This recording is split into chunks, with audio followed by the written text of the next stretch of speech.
విద్యార్థులు ఉన్నత విద్యను అభ్యసించి దేశ అభివృద్ధికి పాటుపడాలని మాజీ ఎంపీ పొంగులేటి శ్రీనివాస్ రెడ్డి అన్నారు. విద్యార్థులంతా చదువుతో పాటు సేవా గుణాన్ని అలవర్చుకోవాలన్నారు. విద్యార్థులకు ఉన్నతమైన విద్యను అందించేందుకు టీచర్లు కృషి చేయాలన్నారు. విద్యార్థులు తమకు నచ్చిన రంగంలో ఎదగాలని ఆకాంక్షించారు.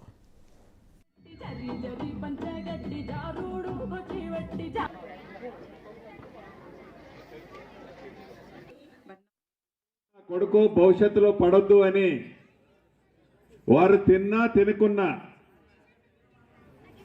వారు బట్టలు సరైన కట్టుకున్నా కట్టుకోకపోయినా భవిష్యత్తులో నా పిల్లలు మంచి స్థానంలో ఉండాలి అని ప్రతి తల్లిదండ్రి కోరుకోవటం సర్వసాధారణం. అయినా తల్లిదండ్రుల కోరికలు తీర్చాలి అని ప్రతి పిల్లలు అనుకోవటం కూడా సర్వసాధారణమే. అయితే ఇక్కడ ఒక లింక్ ఉంది.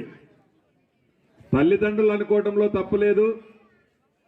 పిల్లలు మా అమ్మో నాయనో అడిగారు అని కాదు, వారి పేరు నిలబెట్టాలి అని,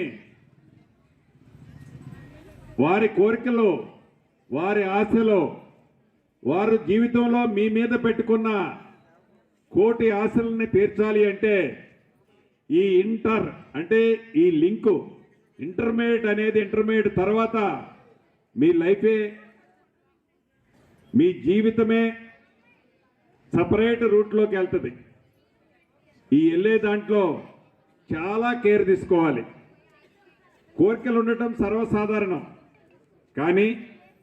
కానీ ఆ కోరికని నెరవేర్చుకోవాలి అంటే, ఆ కోరికను ఫుల్ఫిల్ కావాలి అని అంటే చాలా కష్టపడాలి, కఠోరమైన దీక్ష చేయాలి. మనసుని నిగ్రహించుకొని, మనసుని ఉరుకుని ఎత్తనిచ్చకుండా కంట్రోల్ చేసుకొని మనం అనుకున్న ఆశయాన్ని